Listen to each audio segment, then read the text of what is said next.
Madam రేట్లు పెరిగినాయి కదా పెట్రోల్ ఎంత కొట్టిస్తున్నారు? 220. అంటే రేట్లు పెరిగినాయండి లాస్ట్ మే 15 నుంచి ఇప్పటివరకు దాదాపు ఒక 8 రూపీస్ పెరిగింది. ఏం చెప్తారు ఏం చెప్తామంటే వార్ రీజన్ వార్ కదండి. అంటే మొన్న కిషన్ రెడ్డి అంటే యూనియన్ మినిస్టర్ మాట్లాడుతూ ఈ 5 కేజీస్ బియ్యం ఇస్తున్నాం కదా గవర్నమెంట్ స్కీమ్స్ అమలు అవుతున్నాయి కదా దానివల్ల కొంచెం ప్రభావం పడుతుంది అందుకని రేట్లు పెంచుతున్నామని చెప్తున్నారు. ఇక రాజకీయ నాయకుల గురించి మనం ఏం మాట్లాడలేమండి. ఇక్కడ నుంచి మేమైతే పే చేయాల్సిందే కదా. అవును. స్టేట్ అది గవర్నమెంట్ పెరిగినా కూడా పే చేయాల్సిందే, తగ్గనే తగ్గదు. ఎట్లాగో మాకైతే యూజ్ చేయాల్సిందే కంపల్సరీ పెట్రోల్. అంటే ఎంత వాడతారు మేడం మంత్లీ 4000 వరకు.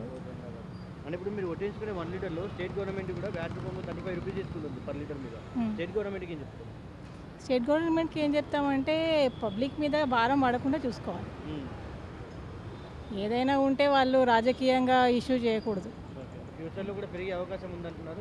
పెరిగితే ఇంకా మేమైతే బేర్ చేయాల్సిందే, మనమేం చేయలేం కదా. ఇక పబ్లికే లాస్ట్కి వచ్చి మేమే బేర్ చేయాలి, పబ్లికే బేర్ చేయాల్సిందే అంతే. రాజకీయ నాయకులు బాగానే ఉంటారు, అందరు బాగానే ఉంటారు, మెయిన్గా బేర్ చేయాలి మేము.